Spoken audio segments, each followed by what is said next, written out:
So welcome to part 2 of Uttarakhand trip. Trekking করে next দিন ভোরবেলা আমরা চৌখাম্বা রেঞ্জে সানরাইজ দেখতে বেরিয়েই পড়েছিলাম। আর আমাদের ক্যাম্পটা থেকে না চৌখাম্বা রেঞ্জটা একদম ক্লিয়ারলি দেখা যাচ্ছিল। আর তোমরা ভিউটা জাস্ট দেখো, প্রকৃতির এই অপরূপ সৌন্দর্যে আমি পুরো পাগলই হয়ে যাচ্ছিলাম। মানে এত সুন্দর দৃশ্য না, কি বলবো। এই ট্রিপটা ছিল আমার লাইফের বেস্ট ট্রিপ। কি না পাইনি, পাহাড়, জঙ্গল, শিলাবৃষ্টি, মেঘ, বরফ, রোদ সবই পেয়ে গেছি। সবচেয়ে বড় কথা হলো এই ট্রিপে না আমার মনের একটা বড় ইচ্ছা পূরণ হয়েছে, ট্রেকিং করা। আশা করি ভবিষ্যতে আরও করতে পারবো। তো সেই দিনই আমাদের বদ্রীনাথ যাওয়ার কথা ছিল, তাই তাড়াতাড়ি লাগেজ গুছিয়ে 8:30টার মধ্যে আমরা খেয়ে দিয়ে রেডি হয়ে গেছিলাম। আর এইটা ছিল ক্যাম্প থেকে আমাদের খাবার জায়গায় যাওয়ার রাস্তাটা। এটাও কিন্তু একরকম ট্রেক করেই যেতে হচ্ছিল বলতে পারো। চোপতাটা পলিউশন ফ্রি এরিয়া, তো রাতে তুমি জাস্ট আকাশটার দিকে তাকাবে, মনে হবে পুরো গ্যালাক্সি। চোপতা থেকে বেরিয়ে আসার দিন ভাবছিলাম এই শান্তিময় জায়গাটা ছেড়ে চলে যেতে হবে, যেখানে কোনো নেটওয়ার্ক বা কোনো কারেন্ট নেই, কেউ ডিস্টার্ব করার নেই, শুধুই শান্তি আছে। তো সেদিনকে ব্রেকফাস্টে এগ চাও খেয়ে বেরিয়ে পড়েছিলাম বদ্রীনাথের উদ্দেশ্যে। বেরোতে বেরোতে তো 9টা সাড়ে 9টা বেজেই গেছিলো। আর বদ্রীনাথে পৌঁছাতে পৌঁছাতে হয়েছিল সন্ধে 7টা।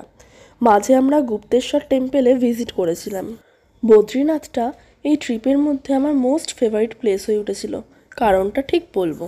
আর এই যে সৌমিতাদি, ঈশানী, অলিভিয়া, জয়তী, জ্যোতিকা, সায়নিদি, স্বর্ণালিদি, এই যাদেরকে দিদি বলছি, এরা আমাদের থেকে প্রায় 2 বছরের সিনিয়র, বাট এতটাই ভালো যে পুরো বন্ধুই হয়ে উঠেছিল। তো মোটামুটি 2 ঘন্টা ট্রাভেল করার পর আমরা গুপ্তেশ্বর টেম্পেলে পৌঁছে গেছিলাম। কথিত আছে শিব ঠাকুর গুপ্ত রূপে এখানে কৃষ্ণ ঠাকুরকে দেখতে এসেছিলেন। জানো তো, এখানে একটা বট গাছ আছে যার 1000 বছর পেরোলে 1 বছর করে বয়স বাড়ে।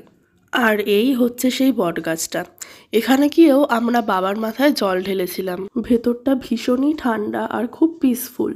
আর দালানটা দেখো কি সুন্দর ছড়ানো ছেটানো, ভীষণ ভালো লেগেছে আমার। আর এখানকার ওয়াশরুমগুলো পাবলিক ওয়াশরুম হলেও ভীষণ পরিষ্কার, ভীষণ মেনটেন করে রাখা হয়। গুপ্তেশ্বর টেম্পল থেকে বেরিয়ে আরও কিছু ঘন্টা জার্নি করার পর আমরা একটা হিডেন ওয়াটারফলস খুঁজে পেয়েছিলাম। খুঁজে পাওয়ার পর সকলকে ডেকে আনতে সকলে এখানে ফটোস আর ভিডিওস করছিল অনেক। আর আমরা সেই সময় সামনেটা একটু হাঁটাহাঁটি করছিলাম। এইরকমই সুন্দর সুন্দর স্পট দেখে সেখানে রেস্ট নিতে নিতেই আমাদের যেতে খানিকটা দেরি হয়ে গেছিল। তো আবার তারপর জার্নি করলাম বদ্রীনাথের উদ্দেশ্যে। আসলে বদ্রীনাথকে কেন স্পেশাল বলছিলাম জানো?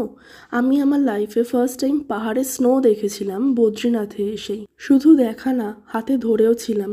জানি ফ্রিজে বরফ আছে, বাট এই বরফ তো সেই বরফ নয়, তাই জন্য এক্সাইটেড। আর জার্নিটাও কিন্তু একদম বোর লাগেনি। গান চালিয়ে গান শুনতে শুনতে, নাচানাচি করতে করতে, খেলা দেখতে দেখতে কখন যে বদ্রীনাথে পৌঁছে গেলাম বুঝতেই পারিনি। আর যাবার পথে পড়েছিল আর একটা সুন্দর দৃশ্য।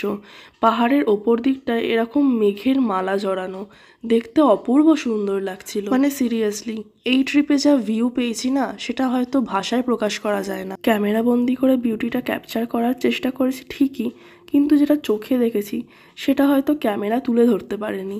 তো সেই দিন বদ্রীনাথ পৌঁছে যাওয়ার পরের দিন ভোর ভোর রওনা দিয়েছিলাম মন্দিরের উদ্দেশ্যে। মন্দিরে গিয়ে আমার কলেজের আর একটা স্যারের সাথে দেখা হয়ে গেছিল। তো এতটাই লম্বা লাইন যে আমাদের মন্দিরে ঢুকতে ঢুকতে 1.5 ঘন্টা লেগেছিল লাইনে। তবে সবার সাথে গল্প করতে করতে 1.5 ঘন্টাটাও কিন্তু 5 মিনিটেই কেটে গেছিল।